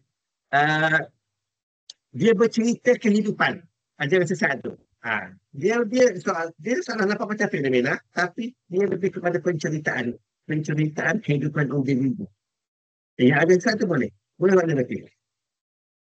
Kalau naratif ni kita tengok dia macam dia cerita satu story. Kalau fenomena ni macam pengalaman kan, story dia bercerita macam orang buat story. Sebab kalau pengalaman, inilah pengalaman saya dekat ada orang S cerita JISB punya kes tu, payah untuk kita buat kajian fenomena ke, dia kena ke arah naratif bagi mereka bercerita. Bagi mereka bercerita, ya, betul. Dan kita pula pandai mengolah penceritaan tu. Itu yang keluar bulu-bulu tu. Doktor. Penggunaan Ustaz bulu cuba. berkat. Itu dia. Betul, Dia daripada naratif tu. Etnografi pernah terlibat, case study pernah terlibat, fenomena pernah terlibat, grounded theory belum buat. Naratif lagi lah. Nak cuba buat tak jadi. Buat, kenapa nampak untung tu cerita tu ni. Tak jadi cerita, dia jadi macam very objective. Orang statistik ni dia jadi very objective. Dia tak pandai nak bercerita. Itu sudah tak jadi naratif ni. Bila orang baca pun, hamba je cerita kau ni kan. Okey. Habis kita punya design. Bila habis design, baru kita masuk kepada kan dalam kita punya, tadi kan kita start dengan intro, literature macam mana, betul design. Dalam design ni kita nak pilih persampalan. Persampalan kualitatif. Select people or sites who can best help us understand our phenomenon, to develop a detailed understanding that might provide useful information, that might help people learn about the phenomenon, that might give voice to silent people. Berbeza dengan yang kuantitatif, select representative individual untuk kita generalize from sample to the population, sebab kita nak claim about the population, dan kita mau test theories that explain the population. Beza. Kalau kualitatif, kita lebih kepada help understand the phenomenon. Okey, jadi dia punya sampel dia berbeza. Kualitatif, dia punya non-probability sampling. Kuantitatif, dia probability sampling. Kuantitatif kita kena pakai random baru dia tepat. Tapi pelajar kita dia main hantam dia. Dia buat kuanti tapi dia pakai purposeful sampling. Dia gaul habis. Lepas tu, janganlah dia pakai purposeful sampling. Dia claim pula dia test teori tu, dia nak explain population. Habis hancur debu. Tapi tak apalah, debu juga kan. Hancur debu tu juga. Hancur debu dapatan dia tak betul daripada proses, tapi bagus juga. Untuk kualitatif, kita tak pakai random. Ada satu kes yang kita pakai random di kualitatif. Kualitatif kita pakai sama ada purposeful. Sebab apa? Kita pakai bertujuan. Sebabnya kita nak tahu, kita pilih individu tu untuk membantu fenomena. Jadi kita mesti pilih orang-orang tertentu sahaja. Kita tak boleh open. Pilih orang tertentu. Kalau nak cari bully, nak cari kes bully, kita cari masa bully. Takkan nak tanya semua buat pelajar sekolah. Cari masa bully saja. Kalau nak cari geng-geng yang tak solat, pilih yang tak solat saja. Ini tanya yang tak solat, nak kaji masalah kebutuhan akhlak, kita tanya orang yang duduk cokoh di masjid ni. Duduk apa, tak ada isu apa, orang tu duduk berzikir kat masjid, tanya dia, apa isu awak, apa isu tu tak tahu kebutuhan akhlak, tak tahulah dia ni, sebab dia tak ingat. Jadi kita pilih orang yang purposeful, bertujuan. Nak tahu isu tadi, kes apa kan, 5 tahun mentadbir, tanya tu kan. Memang kita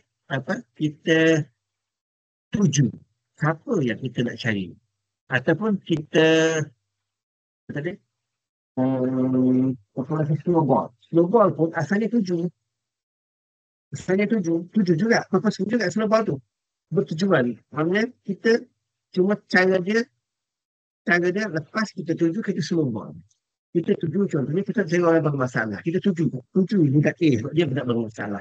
Cuma budak bermasalah tu dia bercerita, okey, ada lagi kawan dia, si B. Jadi kita pergi pula si B, masih lagi purposeful. Cuma dia gabungan dengan snowball, iaitu bagaimana dia berkembang kesan pula itu secara snowball. Jadi masih lagi purposeful. Masih lagi kita ambil orang-orang tertentu. Sampel kualitatif ni tak ada masalah. Sampel kualiti ada masalah. Yang mana pelajar kita pakai kualiti tetapi mengambil sampel kualiti, iaitu sampel bertujuan. Okay. Kat mana sampel kualitatif yang random? Ada sampel kualitatif yang random. Satu kes. Ustaz pernah jumpa satu kes. Iaitu kes di mana contohnya Fadil, okay. Fadil cikgu sekolah. Okay. Fadil buat eksperimen tentang kaedah belajar. Kaedah belajar contohnya atau kaedah belajar lah. Fadil ada dua eksperimen. Satu kelas menggunakan kaedah eclectic semantik. Satu kaedah menggunakan kaedah pembelajaran. Kaedah pembelajaran grammar progression method. Jadi bila ada dua grup eksperimen dan Fadil nak top up dengan interview. Bila top up dengan interview, kita boleh ambil random daripada grup yang dah ada tu. Okay, grup kita nak ambil seorang, kita ambil 5 orang daripada mereka yang sebagai bahan eksperimen mereka ni digunakan kaedah eclectic semantik. Jadi kita ambil 5 orang. Dan untuk grammatical correction method, kita ambil 5 orang. Kita interview. Okay, bagaimana pemilihan 5 orang tu? Kita bukan terpusat. Kita random. Kenapa kita random? Sebab dalam kalangan pelajar yang buat eclectic semantik, semua mereka itu dalam kategori yang sama. Maknanya orang yang tahu fenomena yang berlaku. Orang yang berada dalam kategori mereka yang diajar eclectic semantik. Semua mereka itu orang eclectic semantik. Jadi kita boleh pilih siapa-siapa saja. Sebab dia dah dari satu kelompok, satu side yang boleh membantu kita memahami kita understand yang punya eclectic semantik yang mereka pelajari. Maka situ saja kita boleh ambil bahawa kualitatif ada juga random.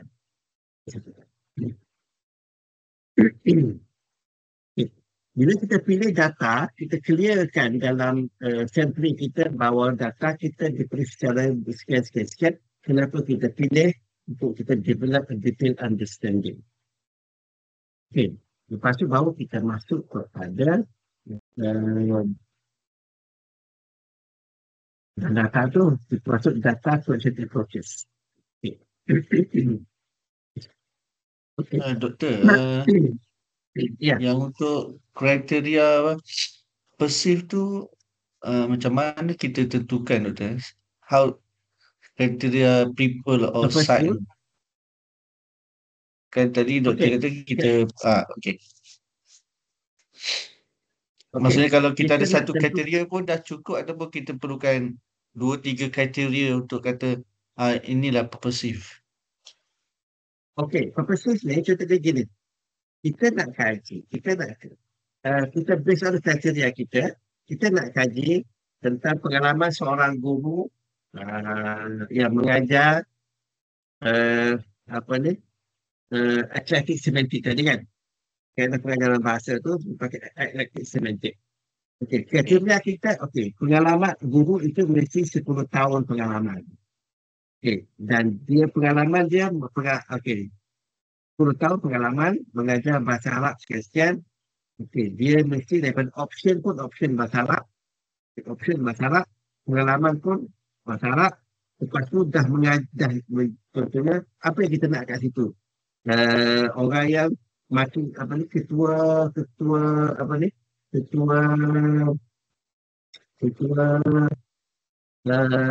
pemeriksa ataupun dia itu adalah yang menjawab, yang membuat soalan exam. Jadi kat sini kita dah tentukan kita punya ciri-ciri tu.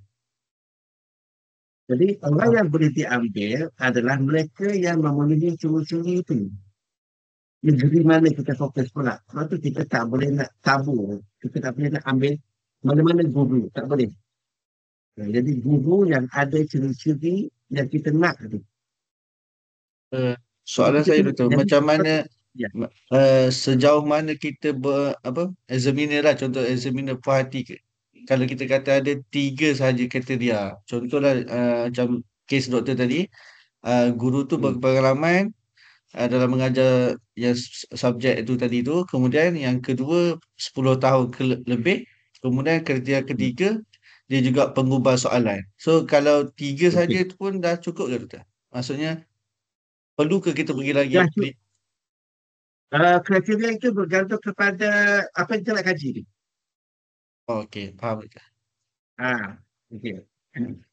Kalau contoh kes saya doktor, pelaksanaan had tebus rugi tu, kalau dia ada pengalaman mengamalkan had tebus rugi tu, betul. Tebus rugi. so itu dah Betul. memadai lah. So dia adalah buyer, pembeli. Yang kedua dia memang membeli di platform Shopee. Kemudian ketiga dia menggunakan refund and return policy tu. Okey, betul. Okay, thank you doktor. Lepas tu kita tak boleh mana-mana pembeli. Kan? Tak boleh mana-mana. Ya mesti dan kita tujulah orang tu. Sebab tu dalam poli kenapa kita tak galakkan kita keluarkan, kita disclose nama informant. Sebab dia menjaga kemaslahatan informant juga. Melainkan benda tu kes undang-undang yang mana informant kata tak apa, boleh sebut nama saya sebagai pakar undang-undang yang memberi fatwa pasal tu. Contoh kita nak kaji betul hukum kan. Jadi mufti mana cakap sekian-sekian. Kami keluarkan nama mufti itu, minta izin mufti itu. Sebab itu adalah hukum kan. Mesti bersandarkan nama sebenar orang tu yang merupakan hukum. Dan dia tu dapatan tu mesti disebarkan supaya orang tahu kes tu betul halal haram dan mufti sekian-sekian sebut. Tapi kalau kes yang mana benda confidential tentang urusan akhlak tadi, kalau kita nak sebut ni lah budak yang kita dia tak solat tu kan, boleh hancur. Jadi kita nak lebih confidential.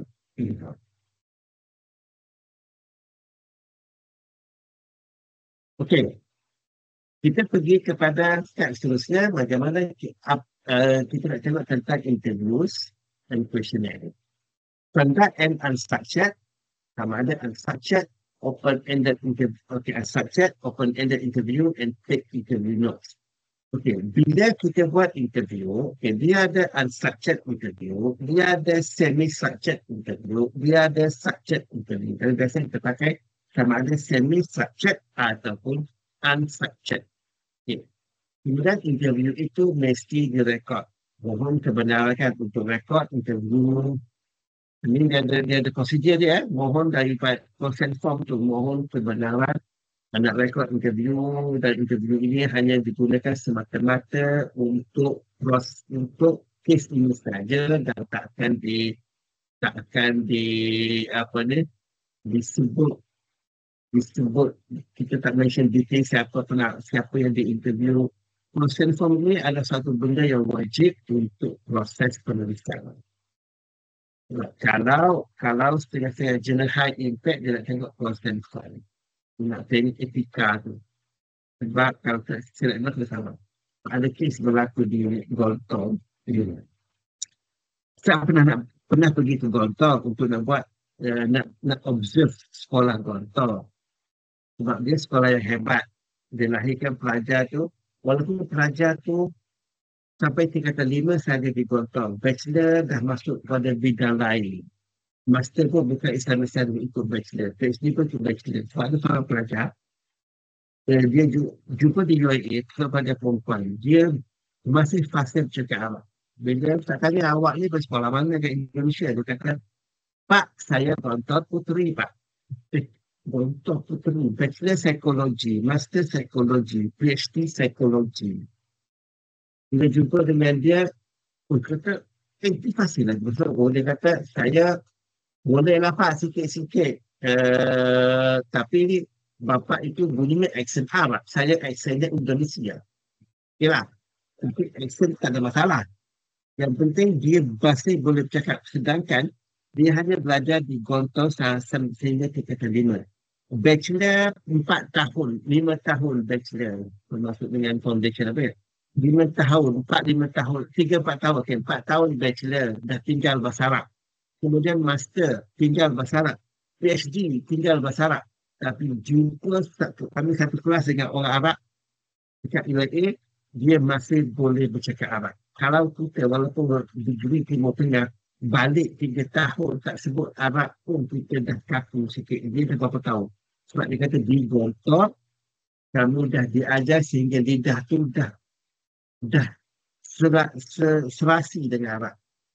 Jadi bila tak pergi ke Gontong, interview nak observe Gontong, bila ditanya oleh rektor, kenapa kamu datang Gontong? Dia kata saya nak buat research bagaimana Gontong menjalankan bahasa Arab. Dia kata kami tak benarkan sebab research dijalankan, kami tak benarkan sebarang observation dijalankan. Comfort. Dahlah pergi ambil hotel 20 hari untuk berada di Gontong. Kan? Ambil cuti 20 hari. Selain pergi balik 20 hari daripada Gontong. Tapi tiba-tiba sampai hari pertama tak dibenarkan. Rupanya kenapa tak dibenarkan? Sebab menggunakan perkataan kami nak buat research. Sebelum ini pernah berlaku, researcher yang pergi ke Gontong, balik daripada Gontong, dia mengaitkan Gontong. Itu tak etika sebenarnya. Kita buat kajian, kita aitkan dia orang. Sebab kes itu nak pergi tak boleh. Sepatutnya, tapi saya nak cakap, sepatutnya kami nak tengok bagaimana sistem Gontong supaya kami boleh implement di Malaysia. Itu lain. Ya, kita nak begini cara dia. Ni cakap, punya dah lulus pendol, cakap nak buat research, memang itu fungsi asal nak buat research gini-gini. Sebab Allah ini. Nampak? Tersilap ayat, sebab pengalaman. Dia, bila ada researcher yang tak buat etika, hampir volunteer. Jadi etika itu kena jaga sebagai seorang researcher. Kita buat unstructured, open-ended interview atau take interview notes. Okey, sama ada kita catat interview note ataupun kita audio tape. Conduct and unstructured ataupun kita audio tape the interview. Audio tape ni kena minta izin ya untuk audio tape. Kemudian kita transcribe. Lepas transcribe itu nanti kita tengok bagaimana kita nak buat tema daripada transcribe. Okay.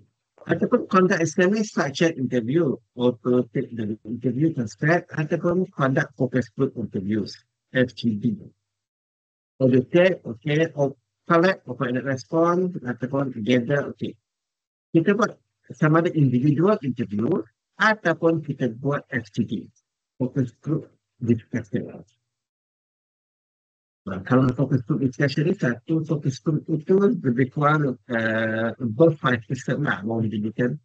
Biasanya kita buat 7-8 orang satu group untuk fokus group discussion. Kalaulah kita ada ramai, contohnya kita ada 40 informan, jadi kita buat fokus group. Satu group lebih kurang 4 orang, dan kita ada 5 group. Jadi fokus group discussion, kita buat FGD, satu FGD ada berapa? 5 orang. Lepas tu declare FGD. Sepatutnya tak perlu declare FGD tu 5 orang, tak perlu awak FGD. Hanya ada 5 orang individu je lah. FGD sebenarnya apabila kita terlalu ramai, dan kita groupkan dia.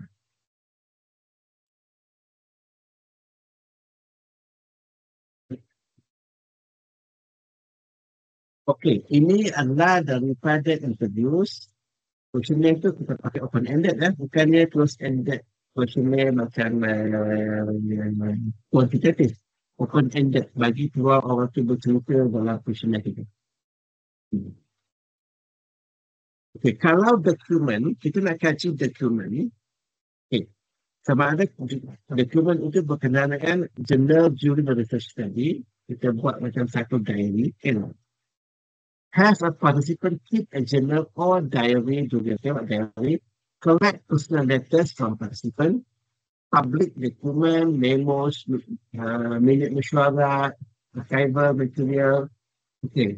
School documents, contohnya kita nak kaji attendance report, retention rates, drop up rates, okay.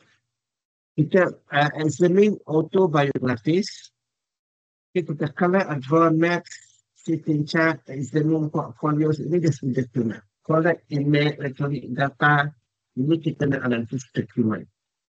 Tentu kalau bidang accountant, dia kaji annual report. Contoh tentang siasat corporate social responsibility, dia nak kaji apa yang bank-bank buat tentang siasat, dia tengok daripada annual report.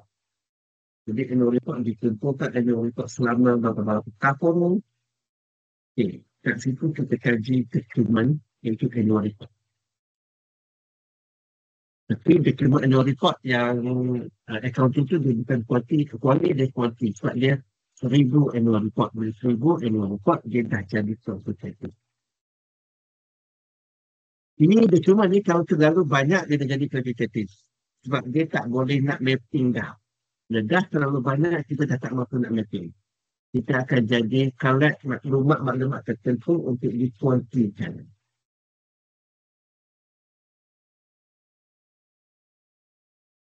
Okay. Steps in analyzing and interpreting qualitative data.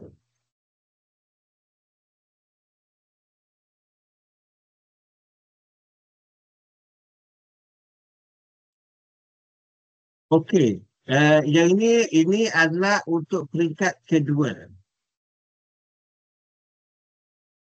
Prepare, okay, steps ni apa? Dia dah masuk kepada peringkat kedua. Doktor boleh tanya doktor untuk step soalan tadi. Kalau contoh soalan tu kita dah tanya dia masa interview, kemudian kita tengok ada sedikit beberapa pencerahan yang kita nak tahu lanjut ataupun soalan tambahan, kita hanya email dekat dia kemudian dia balas melalui email saja, itu valid ke doktor? Boleh. Okey, masih doktor. Boleh terima. Itu untuk yang open-ended. Sebab gini, ada sesetengah orang kan, dia kata saya dah tak sempat dah nak di interview kali kedua, tak sempat lah. Boleh email tak? Saya jawab kat situ. Dia dalam kategori open-ended lah.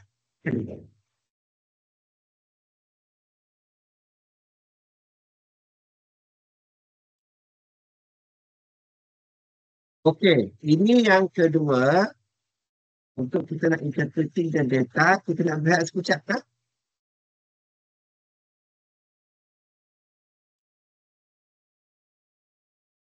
yang kita nak masuk tematik dalam penelitian akademik. Macam mana MC? Minit, Doktor. Ha? Boleh lagi 10 minit sebelum Boleh lagi 10 minit. Okey.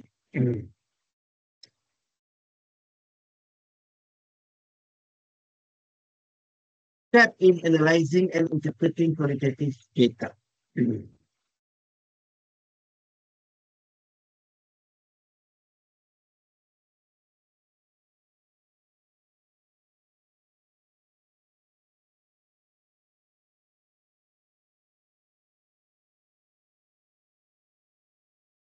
Okey. Saya tak payah sebenarnya. Ini biasa nak coding, proses coding, kita biasa. Yang tu tak terlihatlah coding tu. Prepare and organize the data for analysis. Okay, how do you prepare and organize the data for analysis? The initial preparation of the data for analysis requires organizing the vast amount of information, transferring it from spoken or written words to a typed file and making decisions about whether to analyze the data by hand or by computer. The 30-minute interview will often result in about 20 pages of single-space transcription. Okay. Bila kita, bagaimana kita nak analisis data? Sekarang ni, maklumat yang ada adalah dalam bentuk kaset, audio text. Okay? Ini adalah benda yang renyah dalam interview. Dalam kuantitatif, kita hanya key data ke dalam SPSS. Siapa-siapa boleh key in. Dalam kualitatif, kita kena dengar balik. Dengar balik tu, kalau dalam bahasa Inggeris, kita ambil, kalau kita tak sempat buat sendiri, kita kena ambil orang yang cakap bahasa Inggeris untuk dengar balik dan type semuanya. Tetapi betternya adalah kita yang interview tu buat. Kenapa?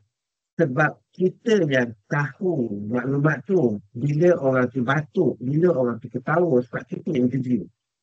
Kalau kita bagi pembantu yang buat, pembantu dia akan tulis kat situ bracket batuk. Apa tu? Informer tergelak-gelak. Jadi adalah ayat-ayat yang kita bila nak baca, berkhabar, khabar baik. Jadi jawab khabar baik secara spontan, secara apa.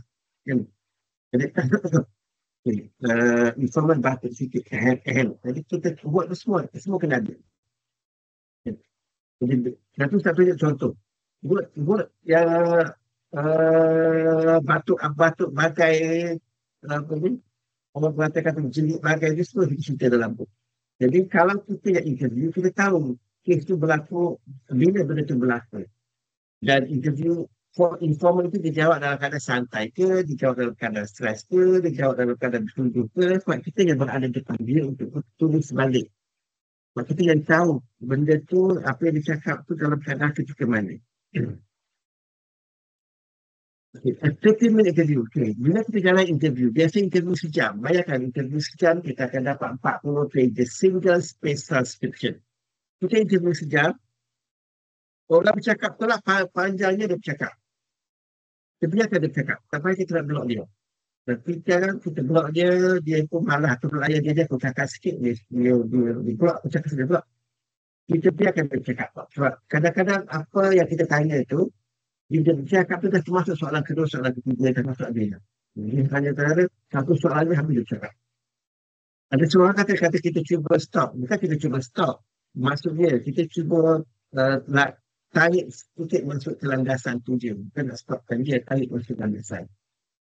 Kita lebih masa. Kita nak sejam kan. Jadi 3 jam sebabnya informal kita lebih banyak cakap. Kita bila dia cakap tu, kita layan dia bercakap, cuma sebenarnya kita nak jam tu supaya dia tak nampak kita cuba nak stopkan dia. Kita nak jam tu ke soalan lain, tapi kepandaian researcher bagaimana dia nak handle. sesi interview. Okey. Pages kita banyak. Dan transcription kita banyak. Macam mana kita nak buat transcription tu? During okay. Dia kata, transferring it from spoken or written word to a typed file and making decisions about whether to analyze the data by hand or by computer. Kita nak analyze macam mana? Nak analyze macam mana? Macam mana pula? Macam mana kita nak analyze? Sama ada nak analyze by hand ataupun nak pakai NVivo atau Atlas TI. Hari ini Ustaz akan tunjuk bagaimana kita nak guna by hand. Analyze the data by hand. Bukannya NVivo, bukannya Atlas TI, bukannya any software, hanya sekadar word saja. Kita tahu, kita buat sebab kita punya tak ada sampai 500 pages. Ada setengah examiner, dia kata kalau pelajar tak pakai software NVivo, Atlas TI, PhD itu gagal. Ataupun artikel itu tak dapat dipublish. Bukan. Tak ada NAS pun. NAS yang ada, kalau kita buka Crashwell, NAS yang ada, kalaulah transcription itu melebihi 500, baru pakai software. Bawah 500, masih boleh guna by hand. Manually analyze. Boleh. Tak perlu by computer kalau transcription bawah 550 surat. Itu Crashwell cakap. Tapi kita yang baru-baru habis PhD ni cuba cakap 20 pages pun kena pakai NVivo. Kalau tidak gagal. Sesuai pakar yang hebat pun cakap 500 saja yang wajib pakai NVivo atau Atlas TI. Kesian pelajar. Nak pergi kursus NVivo kena bayar. Nak dapat software NVivo kena bayar. Kan? Kalau SV atau examiner tu bagi duit, pergi kursus saya bagi 1,000, awak beli data, boleh. Benda yang NVivo ni, dia tak macam SPSS. Dia ada yang crack. Dia crack dia SPSS ni. Dekat Shopee pun ada. NVivo pun, kalau Atlas TI baru ada. Dekat Shopee dia rasa dah ada dulu tak ada. Ikut. Ikut.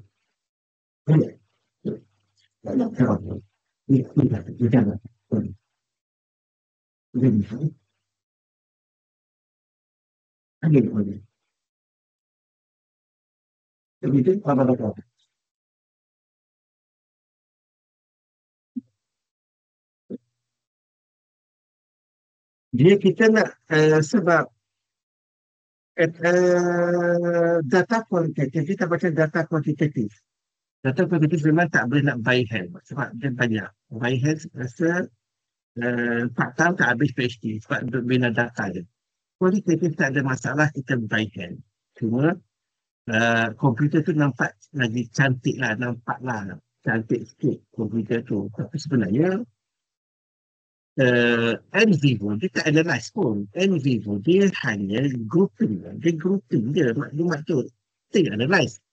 Dia hanya buat tema-tema, dia group tema. Dia memudahkan proses grouping the tema. Itu je.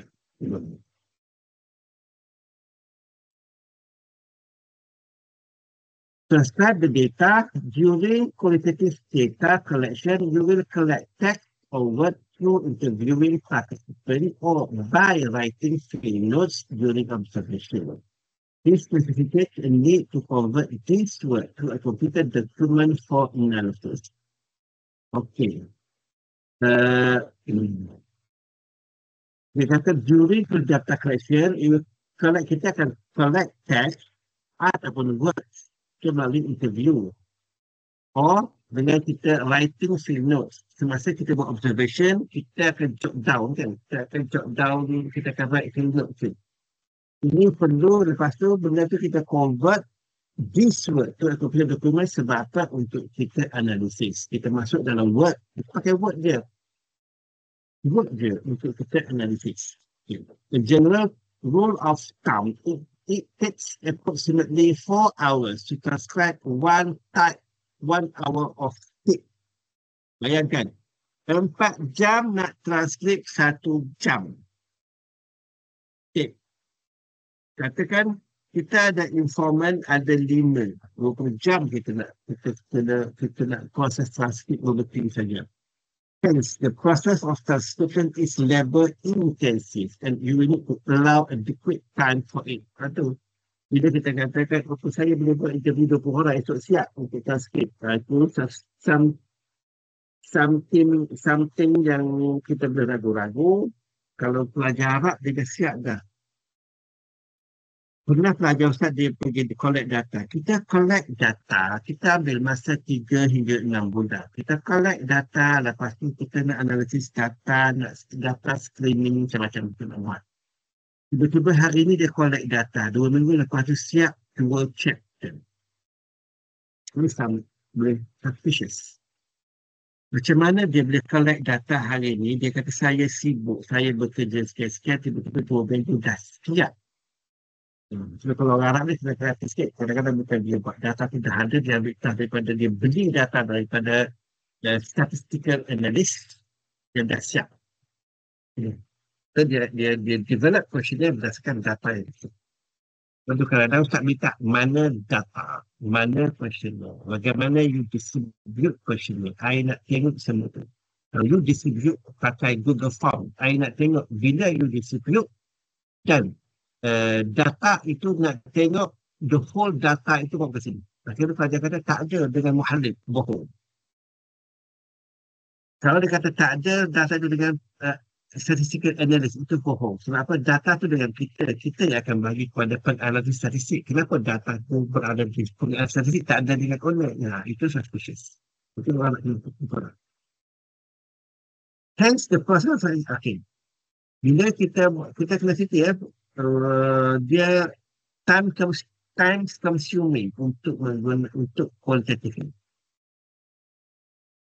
Okey, analisis data. Kat sini ada ni. Hence, analysis may be preferred when you, page 20, page 240, class 12. Tak tunjukkan.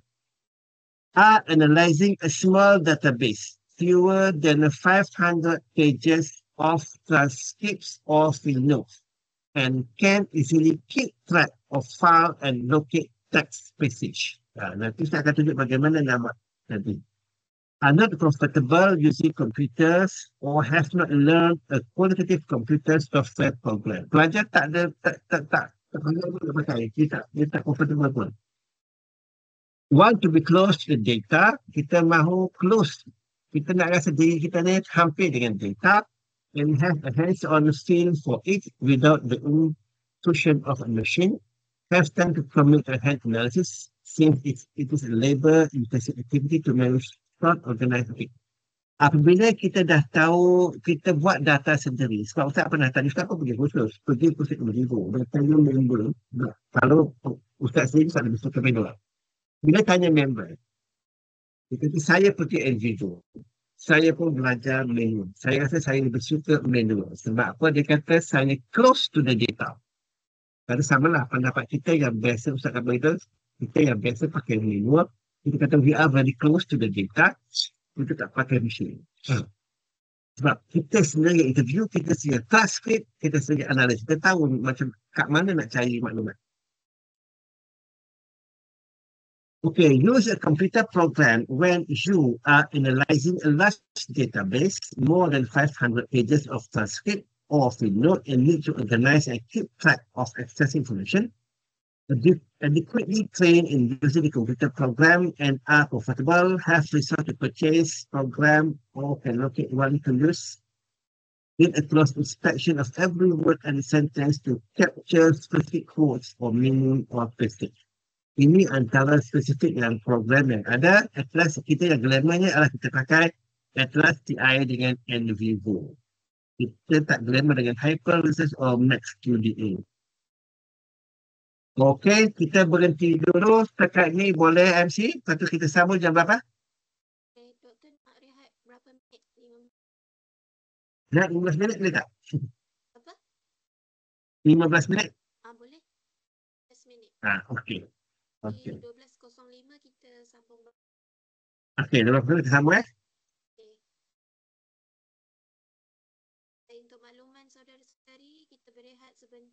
15 minit 12.05 akan sambung lagi untuk sesi kedua.